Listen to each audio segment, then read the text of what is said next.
سلامونه د سپوږمۍ رادیو درنو اوریدونکو، وخت 10 بجې سوی د دې ساعت مهمو خبرونو ته ښه راغلاست. د افغان سرې میاشتې ټولنې رئیس شهاب الدین دلاور لوګر ته د سفر په ترڅ کې د محمد اغې او ازرې ولسوالیو په شاوخوا 200 سیلاب ځپلو کورنیو بیړنۍ مرستې ویشلې. نوموړي په دې اړه یوې جوړې سوې غونډې ته ویلي لوګر کې د وروستیو ورښتونو له امله ګڼ شمېر هیوادوالو ته درانه مالي او ځاني زیانونه اوښتي دي او اړتیا ده چې د حکومت سربیره نړیوال بنسټونه هم د سیلاب ځپلو کورنیو لاسنیوی وکړي. نوموړي ویلي د افغان سرې میاشتې ټولنې عمومي ریاست له لوري په یو شمېر نور ولایتونو کې هم د سیلاب ځپلو کورنیو سروې پیل سوی او ډیر ژر به په یادو کورنیو هم مرستې وویشل سي. د ایران د خراسان رضوي والي او د هرات سرپرست والي نور احمد اسلامجار په مشرۍ پلاو د اسلام کلا بندر له لارې د افغان کډوالو د بیرته راستنېدو بهیر له نږدې څارلی. په کابل کې د ایران سفارت ویلي چې دواړو خواوو د کډوالو د بیرته راګرځېدو او اړینو خدمتونو د وړاندې کولو په موخه دوې جلا غونډې کړې دي چې د ایران سفیر هم پکې برخه اخیستې.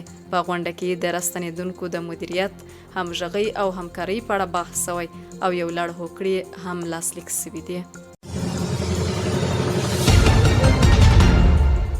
د بامیانو په یکاولنګ ولسوالۍ کې د ښځو د لاسي صنایعو د پیر او پلور لپاره د 4 میلیون افغانیو په لګښت یو ځانګړی بازار جوړ او ګټې اخیستنې ته وسپارل شو. د دغه بازار لګښت د سیمه ییزو خلکو او د یادې ولسوالۍ د ښاروالۍ له لوري ورکړل شوی دی. د دغه ولایت د خبرپاڼې له مخې دغه بازار 18 هټۍ لري او تر دې وروسته به پکې ښځینه متشبثې خپل لاسي صنایع خرڅلاو ته کښېږدي. د بامیانو سرپرست والي د یاد بازار د پرانیستې پر مهال ویلي چې سیمه ییزه اداره ژمنه ده چې د اسلامي ارزښتونو په چوکاټ کې د ښځینه سوداګرو لپاره د کاروبار د ودې او پراختیا زمینه برابره کړي.